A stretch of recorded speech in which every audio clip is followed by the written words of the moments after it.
Well, welcome everyone to this week's edition of Sales Club, sponsored by 3D Training and the American Business Club Association. Today's session is a little bit more an appointment setting. I want to focus on what I call guerrilla appointment setting. And the word is taken from the guerrilla warfare, which means small tactical techniques used by armed civilians, if you will. So it kind of fits with what we are. One of the books I highly recommend, it's an older book, but if you're looking to expand your prospecting skills, it's guerrilla marketing. There's a whole series of books called guerrilla selling, guerrilla marketing, guerrilla management. So some of the things that I do are in the book, but today's session is really to help you do some prospecting. And discussion points will be an overview of, using email prospecting, appointment settings. I'll have some sample emails later on that you can use, but basically the different types of behavioral styles that we can use using social technology to there. Some of the best practices around getting referrals.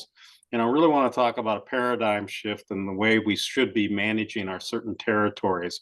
Matter of fact, I was just finishing one chapter of my book, reviewing it for my yesterday, and one of the book chapters is a paradigm shifts. And just remember, a paradigm is a mistaken belief in an old identity, something that we've believed in that today isn't true anymore. And part of that is how we prospect anymore. That I want you to think about it this way. My first step in all the training I do in prospecting revolves around this. The first step in 3D training prospecting is to make every one of your leads 3D. And here's what I mean by the threes. Pre-select it. You've done your research and you believe that the prospect may have a problem that you can solve. Preconditioned, the prospect has received something from you via email, regular mail, meeting them at a networking and referral, handing a brochure, so they know something about you.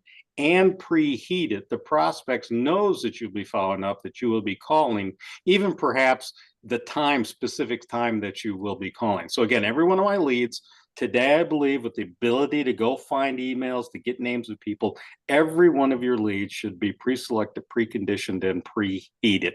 And as far as the preheated, let me give you an example. Here's one of my marketing letters that I send out to people in advance to tell them this one is just, we can get into later the details. It is a survey that's basically trying to find out the level of a pain or problem a prospect might have, where they actually score these different things. And then the idea is if they have more than 20, boy, you need to talk. But I want you to show the last paragraph I put in here, and I made it large. After I send this letter out to somebody, it says, otherwise, please expect a follow-up from me. Usually I make my calls on Thursday, starting at 7:30 a.m. If that's too early, let me know. And if during our brief phone conversation you determine there's not a need, I'm comfortable with you telling me no. However, if we discover that your organization could benefit from a relationship, we'll start to review a recent energy bill and perhaps prepare a free analysis. And that's a sample letter that I did for one of my clients. But the idea is the prospect has gotten something from you, so they know something, whether it's through your 10 touch program where you do an email, a newsletter, a snail mail, a follow up, but they know you're going to be calling. There's an advantage to doing this where you specifically send out, let's say you're doing 20 a week letters on Monday, telling people, hey, Thursday, I will be calling you starting at 7:30. It lets them know you'll be calling and they can expect it. You'd be surprised how many people call me and say, don't call me at 7:30, I'll be on a flight or whatever. But it's completely different than what most salespeople will do, where well, I'll be in the area anyway or whatever. Plus, it holds you accountable to do it. Because remember, if you do this consistently and you're doing emails and you're adding maybe 20 new prospects a week into your funnel, your sales funnel, you've got a list of dozens of people who are expecting you to call on Thursday. And now I block away my Thursday mornings to do nothing but make sure I do those phone calls. One of the problems salespeople have in prospecting is when do I get to it? I've got all these other things. I'm going, attending meetings, doing this, doing that. And prospecting tends to be the last thing they do. So again, preheat it, pre-select it, and precondition. Make sure every one of your leads is 3D. One of the things I also recommend, if you're not doing it, use gmass.go, co, you can go to it. One of the advantages of GMass is when you sign up for a GMass account, you can send free, like 50 a day blast emails. But the way Gmail is set up is it does not go into their junk as looking like a blast. It individually sends out individual emails to, even if you populated 50 different emails in the address bar. So it can really read and monitor, matter of fact, that you sent these, who they sent, did they open them? It gives you the analytics that you're looking for. Again, it is personalized because it looked like it went directly to just that one person instead of you sent it to 50 different people. So if you have not signed up for GMass, I recommend that you consider taking a look at what is available. I use it quite frequently. It's a little bit better and even less expensive than doing like MailChimp or Constant Contact or some of these other ones that looks like it's coming from a prepared marketing program. So if you haven't used it, consider looking at gmass.co.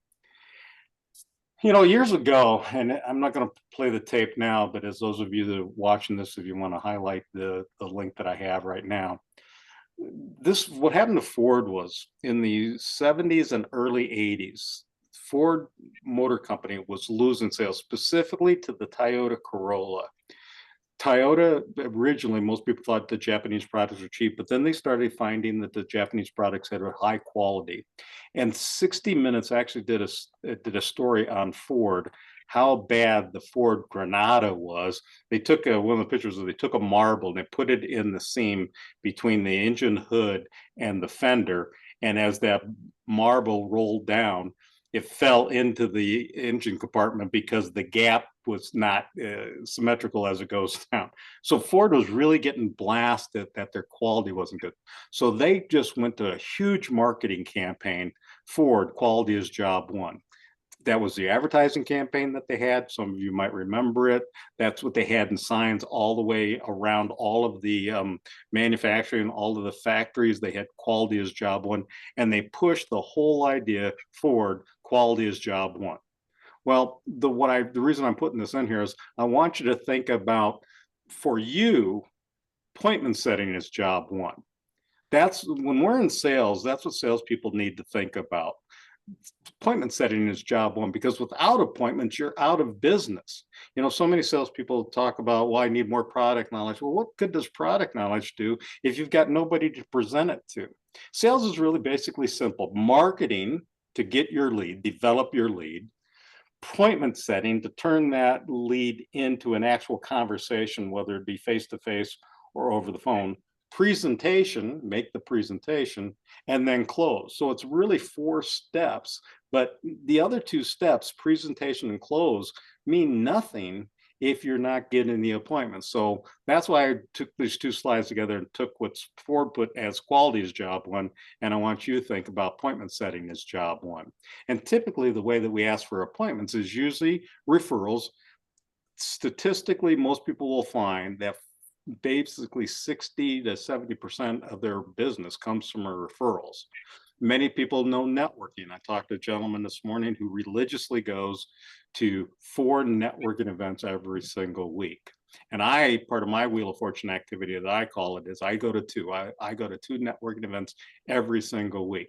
And while I'm thinking about networking, what I want you to think about is I want you to be task oriented, not time oriented when it comes to networking.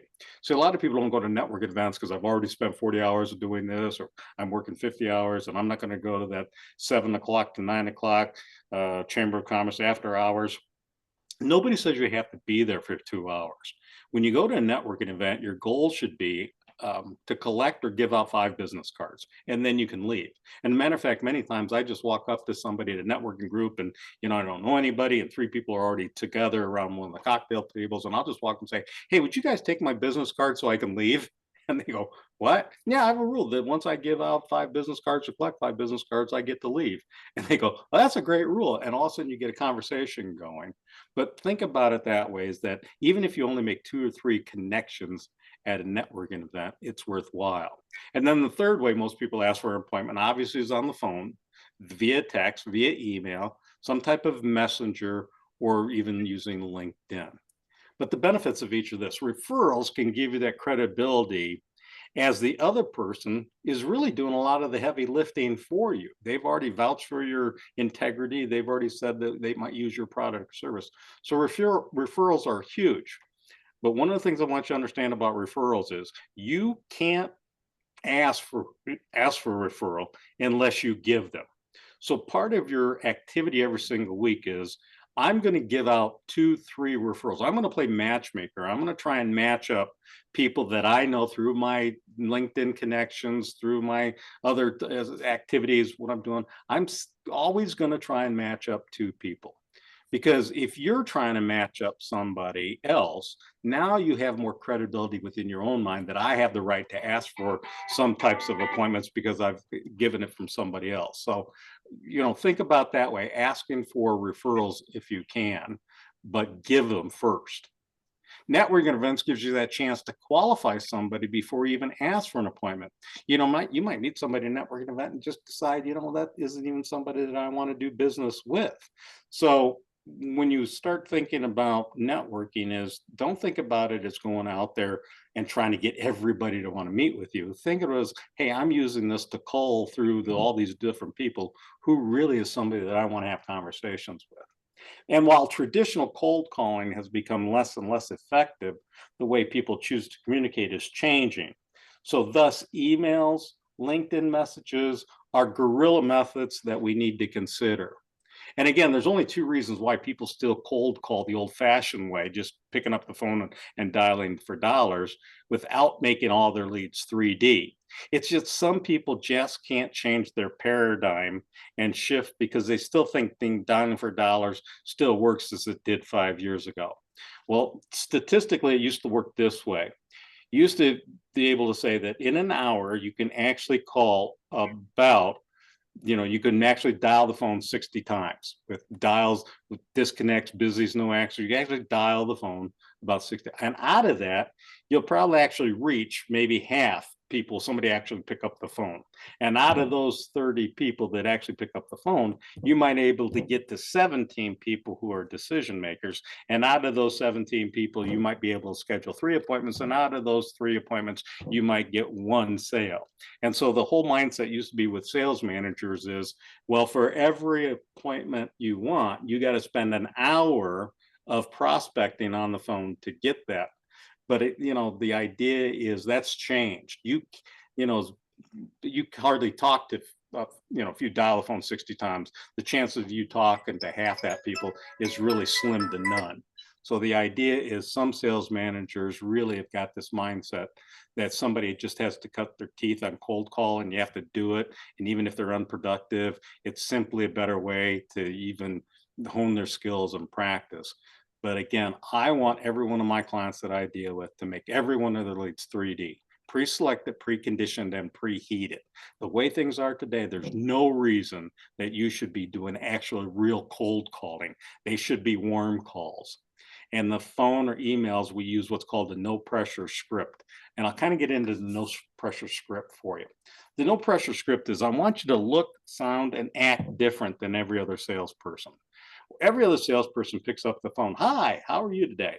Please stop doing that. Because as soon as you say, hi, how are you today? And you start getting that rhythm, you sound like every other marketing person or salesperson. So mine, and again, this one like, hi, did I catch you at a bad time? You know what? It's never a good time to talk to a salesperson. Please stop doing that. Mine, no pressure script sounds like this. Hi, this is Wayne Dean. Hey, I'm not sure if that name rings a bell. And I'm really sure I probably caught you at a bad time. May I take 30 seconds to tell you why I called, then ask you a question, and then you can decide if it makes sense to go any further. Would that be fair, or does that make sense? Now you get into the idea is people have given you permission to go any further. That's why I'm saying it's a no pressure script. Because when you go, hi, I'm Wayne Dean, not sure if that name rings a bell, don't give your company name yet. Because as soon as you give the company name, hi, I'm Wayne Dean with 3D Training, you might as well say, and I'm here to sell you something. All I'm trying to do is keep that person engaged instead of thinking, oh, another sales call, click. So a little bit of a tone of a little, little annoyance and, hey, it's Wayne Dean, not sure if that rings a bell. Now remember, they've got something from you, a snail mail, email, something. So I don't care what they say at this point. If they say, yeah, I think I've heard of you. No, I've never heard of you. You know what? I'm sure I caught you at a bad time. Doesn't matter how they answer it. Just, I'm sure I caught you at a bad time. Can I take 30 seconds to tell you who I am, why I'm calling, and then you can decide if it makes sense for us to go any further. Would that be fair? Or as it is, shows you in this other one, would that make sense? The worst case I've ever had in doing this script is I had one guy start counting backwards from 30. Okay, go. 29, 28. And I laughed and I said, sounds like this isn't of interest. I should probably hang up. And he went, no, I'm just effing with you anyway. And we ended up having a pretty good conversation. But when I follow this script, I usually have a conversation with somebody. Then I go, hey, I'm with ABC Company. Typically, we work with successful companies, but they struggle. And I want to use an emotional word here. Typically, we work with successful companies or people, but they struggle. They're concerned. They're frustrated. They're bothered by, and then give 3 pain points of problems that you solve for people. Typically, I work with people whose sales are doing great, but they're looking for something to take them to the next level. Sometimes I'm working with sales people who their sales teams are kind of like hit a plateau and they need to go that next level, and they're realizing that sales training might be the way for them to go. And sometimes I work with people that just want to reward their salespeople by putting them in a training program to help them communicate with people. Can I ask you a question? Any of those three resonate with you? And that gives me a conversation. What we're trying to do is find out, yeah, and I'm not trying to sell them on my product or service yet. I'm not trying to sell them on benefits and features. I'm trying to find out if there's a problem that this person has that we should have a further conversation about. So if they say, yeah, 3, 5, or yeah, that number one was one of them, or oh, I have this problem, you know what, based on what it's telling me, it sounds like it makes sense for you to invite me in to discuss this further. Why don't I make a suggestion? Why don't you pick a day next week other than Monday? Monday's my busy day, and Tuesday, Thursday afternoon, as you know, I do my phone calls. Um, to invite me in. I want you to use the word invite because the invite has been focus group tested. Everybody likes to be invited. So when you say hey, why don't you pick a day next week? Take a look at your calendar, pick a day that would make sense for you to invite me in. And if it's not a face-to-face appointment, if you want, you know what? You weren't expecting my phone call instead of taking 20 minutes right now on a sales call. Why don't we schedule some time? Why don't you pick a day next week that makes sense to invite me to call you back? We can devote a few, really detailed 10 to 15 minutes on this to see if it makes sense for us to have any further conversations. And you schedule this appointment, and then you think about, is there any reason that you can think of between now and then that we should cancel the appointment? Follow a full system. I was telling one of my clients this morning that I really like dealing with engineers, project managers, because they understand that systems work.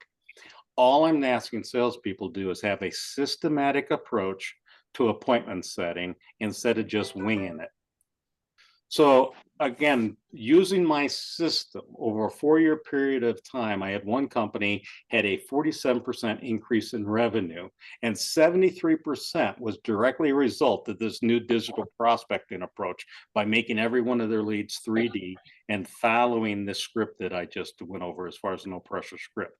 Company B had even more impressive increase in revenue over the same 4-year period of time, 311%.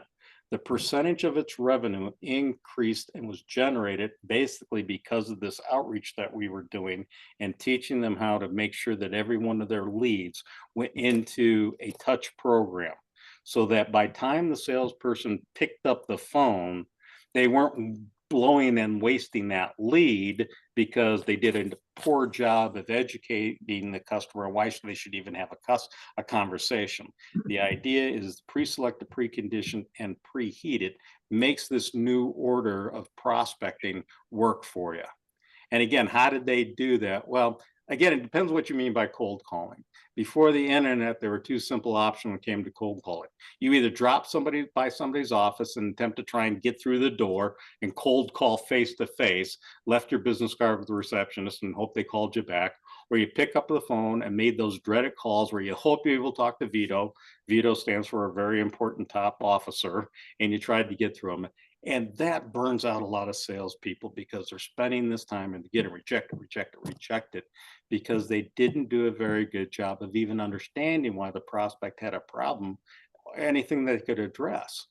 You know, we ask business owners, are you more likely to return an inbound phone message from a salesperson or a reply to an inbound email from a salesperson? And the collective response was unanimous. They all said we would be more likely to reply to an email.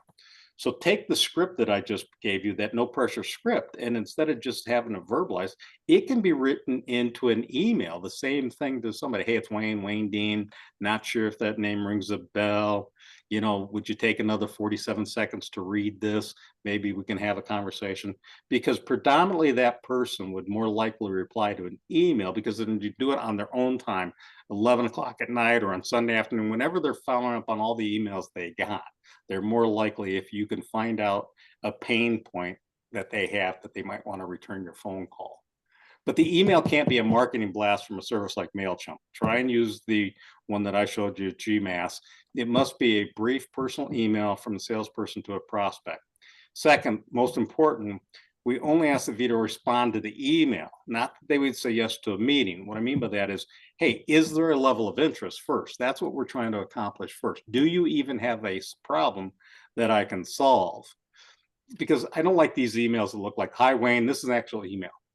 Hi, Wayne, we booked 22 meetings for one client in their first week. That's more than their old CDR firm had booked in the entire previous year. I'd love to do the same for Clockworks. In our agreements, month to month, we scale and you get into that. And are you really responding to something like this? This type of email is just a blast. If I send out 1,000 of these, maybe I'll get one to respond to it. Go ahead. Somebody had a question? Just sneezing. So I want you to think about it this way. It ain't what you don't know that gets you in trouble. It's what you know for sure that ain't so. What I mean by that is I really dislike these emails or conversations where, hi, this is Wayne. I'm sure we can help you. We have the latest, greatest, most improved. Well, the fact is, you really don't know anything about my company. How are you going to sit there and tell me that you know that you can help me? So don't start out, hey, we're the latest growth. I'm sure we can help you. You don't know for sure whether you can help that person or not. So again, when you start getting these long emails that start telling you everything that, oh, I'm sure we can help you. We help you do this. We can do this for you. You're really telling somebody. And when you're telling, you're not selling. So are you telling them or are you asking questions? And I want you to have in the subject line, be honest. Don't try and trick them. This is an introduction. Not sure if this will be of interest to you. That's the type of thing that you should put in the subject of the email. But I want you to think about a pattern interrupt. The first line of your message has got to be something different. Skip the Dear John, the opening. This is where you say something that seemingly might not be in your best interest before you even go on to build your case. Like, hey, Mr. Wilson, this is where Rogers ABC Company. I think you'd really benefit from setting some time aside. If you got something like this, wouldn't you say, well, what do you mean? Well, you're trying to tell me that I already need your product or service when you don't want to know anything about me? That's what a traditional person would do. So how you write a pattern interrupt is something like this. Instead, this is Rob's ABC Company. I'm guessing you probably have never heard of my company. Or this is Rob's ABC Company. I'm guessing my name isn't ringing a bell. Remember, something to interrupt the pattern of a traditional email or cold call, where you're kind of doing something, I'm sure you probably never heard of me, probably not something you considered. And you start putting it together, like this is what Robert's ABC Company, to be completely transparent. This is solicitation to discuss business. I don't like sending these anymore and you enjoy receiving them. But if you could just take 47 seconds to read this email and then let me know if it makes sense to have a further discussion. And I understand if it's a no, but I truly would appreciate it. Remember what we're going for. We're just trying to find out if this person has a level of interest. Remember, your email now after this is getting into three pain points. Typically, we work with people who have this problem, and this problem. I don't know if those are problems that you have, because people don't buy your product or service. They buy solutions to their problem. So your email should contain the type of problems you have already solved for somebody else. So this person can think, yeah, I'd like to have a conversation about that because I have that same problem.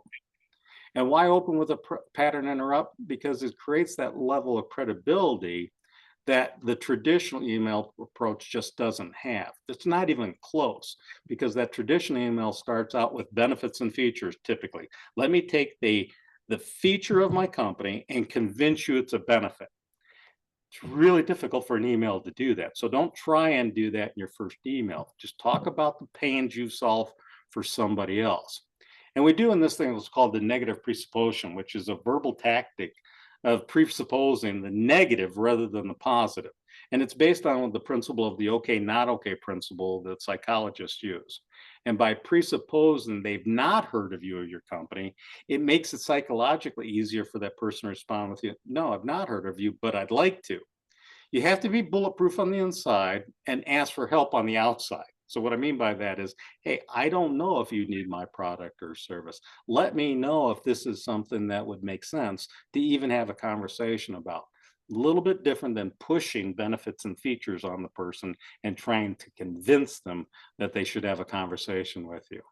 Now your 30-second commercials next. So after you do the negative or the pattern interrupt, an effective 30-second commercial contains one or two emotional phrases, pain points, followed some type of a hook question. Do not tell that prospect how you can help or suggest they need your help or product or service, but use examples of how you've helped other clients. Because remember, this person's going to think you don't know anything about me. Don't tell me you can solve this problem. So just say, this is problems with other people. I'm not sure if the same type of problems. One of the tactics I use is say, I'm not sure if what I've done for other people is going to work in your world because not all worlds are alike. So typically I help people do this, excuse me, this, or this. I'm not sure if those are problems that you've had. Again, I'm not sure if what I've done for other business in your area to drive traffic in their stores through rebranding and signage switch in your world. Our customers were frustrated with trying to create a fresh marketing approach. Use emotional words like frustrated, concerned, worried, or bothered. If you don't remember from any of the previous sales training, people buy emotionally, they validate logically later. So a good salesperson uses emotional pain points or statements through questioning formats. I'm not sure. Is this a problem you have? Are you frustrated, concerned, worried, bothered? That gets people thinking, yeah, that's something that concerns me. Sample, as a result of the inventory management system we place our clients tell us they no longer worry, keyword there, that's another point, but about their supplier knowing current inventory levels or our product. They know when they have to replace them. Thus, they're no longer frustrated, another pain word, emotional word, with deliveries being delayed or missed and their production lines go down. I don't suppose, remember the negative supposition, I don't suppose this is an issue that, again, concerns you. So there's three pain point words in there that are emotional words: concerned, frustrated, bothered by. Try and make sure that you're putting those samples together with somebody. And then a hook. Again, it's not about getting them to say yes to a meeting. It is only, would you like to hear more? So I don't suppose this is something we should have a conversation about. And don't sit there and say, let's have the meeting right away. Just maybe in the email, could you let me know if this is even a concern of yours? Then the next conversation you have with them might be about setting the appointment. So again, the negative or hook question. I don't know enough about your business to know if this is even worth having a further discussion or not. Could you do me a favor and just let me know either way? Many times you can even no, this isn't something of interest, or yeah, let's have a conversation, but I'm busy this week. Whatever it is, all we're trying to do is understand people are motivated to action by the intensity of their pain. No pain, no sale. No pain, no appointment. We're just trying to find out if they even have pain that you are likely to be able to address and fix. So put it all together. It's, this is one of my that I wrote for one of my clients. This is Will Rogers with Graphic House Sign Company. I'm guessing you've not heard of me or my company. Our clients tell us that as a result of our design, build, and installation experience, they're no longer worried about creating in-house designs or increasing awareness in their markets. Our clients are not frustrated with permitting issues or delays. I'm not sure if you're facing any of these issues or even if this is worthy of a discussion. It would be disrespectful of me to presume that I could help you without knowing more about your company. If you'd be so kind, just let me know if you'd even have an interest in a further discussion. I'd appreciate it if you'd let me know either way. So this is a really soft way of even judging whether the client has some type of interest. And again, if you think about this, is completely written different than a typical traditional email where we're trying to put out benefits and features and tell them how great we are. All we're trying to do is have a reason to have a further conversation. Again, it's simple, honest introduction. The opening is that pattern interrupt, begin that 30-second commercial of pains or statements, do the negative reverse hook part, maybe doing second question if you have to. But again, follow a systematic approach to your digital marketing, if you will. Now, even if this is done by email, you can still always follow up with a phone call afterwards. As you know, hey, Tim, this is Wayne. Not sure if you responded to my earlier email. Wondered if it makes sense for us to have a conversation. That's a voicemail that I leave to some people all the time. Remember, it typically takes about 7 to 12 touches before a client even agrees to an appointment. And most salespeople give up by the third touch. The idea is to have a systematic approach to go through these touches to make use of it. Now, the question I get is, okay, let's say I go through this. I've sent them an email. I've sent them my newsletter. I've done an email. I've made a phone call. How much do I follow up? When do I follow up? Well, I usually wait about 2 weeks because sometimes by the time you send out something to somebody, they don't read all their emails. It takes a while. You've sent them your company newsletter. You've sent them a couple of emails. You've sent them the survey letter. You've done something. Otherwise, it sounds desperate if you send something today and then you call them tomorrow. But no more than twice within a couple of weeks, you send out and respond to that person. If they don't respond within that time, that means they can go in the tickler file and you can always call them back later. Many questions about how do I find email addresses? Well, obviously, some of you are using Rocket Reach right now. You can use that to go out and find email addresses on somebody. AI verified email addresses from Sinless.ai is another way that you can find email addresses on somebody. Some of you use Zoom. There's a lot of different ways to find email addresses for somebody out there. But the idea is it's a touch program. Goes back to the second slide of this presentation. Make every one of your leads 3D. Pre-select it. They might need your product or service.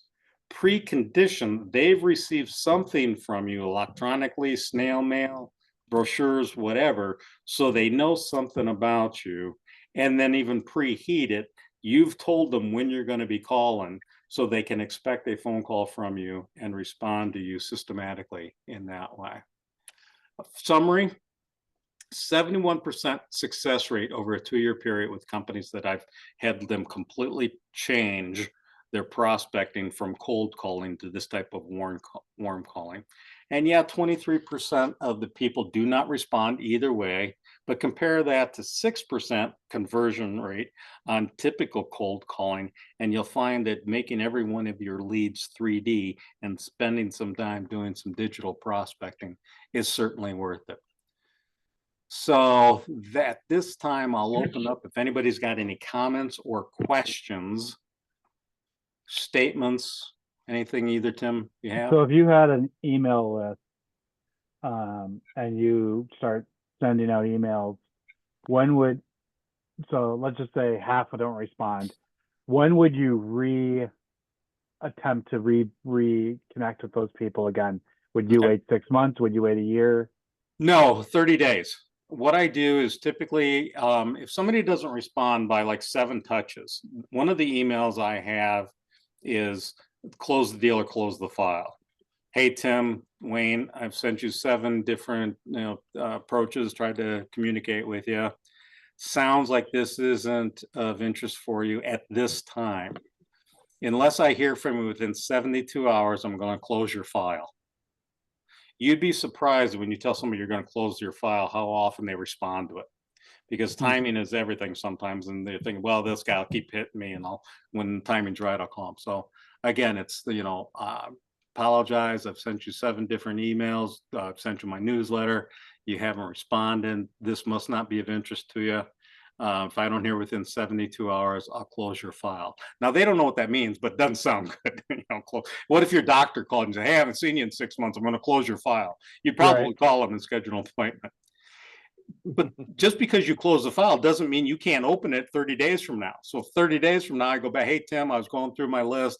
I thought it made sense to reopen the file to see if things have changed. So that's how I do it. I take about 2 weeks to make sure I've primed the pump and given them content about who I am and what I do. Then I follow up with the phone call, the no pressure script. If they don't respond and I've left a message, then I close the file. I open it up 30 days later. Does that help answer your question? Yeah. Okay. Any others? Yeah, just a question. And I know you do your calls on Thursday at 7:30. And then I heard you talking a little bit later on where you said you do some calls Tuesday afternoon. Any reason for, I know a Tuesday afternoon I get, because I've always heard that's one of the best times to call because it's not Monday. It's, kind of the day when things settle down. But why Thursday and then why Tuesday afternoon?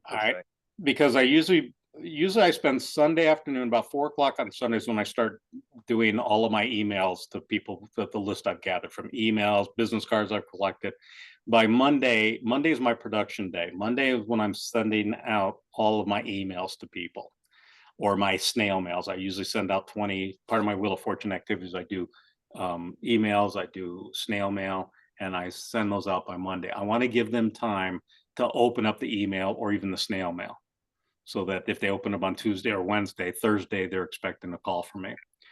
Most of the people I deal with in my world are self-employed. And if you're not working by 7:30 in the morning as a self-employed person, you're unemployed. It's the joke I have. So most of the time I like calling self-employed at 7:30 because they're up and ready to go to work. Or even if I'm calling into an office, the receptionist hasn't got in there and the boss is there and he's answering the phone. So that's why I start at 7:30 on Thursdays. The Tuesday is when I make the phone calls to people that I didn't get a hold of on Thursday. I left a message with, and then the message is, I'll call you on Tuesday afternoon. Maybe the afternoon's better for you. So that's why I do the 2 calls on Thursday morning. It's my first phone call, and my follow-up one is on Tuesday afternoon. Okay. Again, systems work. People fail to work systems. The idea is most salespeople, they don't make their phone calls unless they have time and they get to it. They get around to it. I think you have to have specific times that you hold yourself accountable for, and sit there and say, I will do my production on Monday. I'll do my phone calls on Thursday. I even block out Tuesday morning, 9, 10, 11 for appointments on video appointments, Zoom appointments. Wednesdays all day is for face-to-face appointments. Friday is when I do a lot of my individual coaching and training, so I'm in my office. So I've got a detailed production schedule, if you will, throughout the week as to when I do these behaviors. Because again, as salespeople, we tend to chase shiny objects and we don't stay accountable for it. So that's why I have a systematic approach to prospecting. Okay. Any other comments? Anything that you guys do that I didn't mention that you'd like to share with anybody? All right. If not, as soon as we close this, it converts into a video file, and I'll post it on my YouTube channel. Again, my YouTube channel, just my YouTube/Wayne, W-A-Y-N-E, last name D-E-H-N, and that you can get into the YouTube channel and see this recording and tons of other recordings, trainings that I do. ACA members are welcome to access that at any time, and call me if you have any questions. All right, appreciate everybody. Those of you in the room here, thank you very much. We will talk next week, same time. All right. Thank you. Thank you.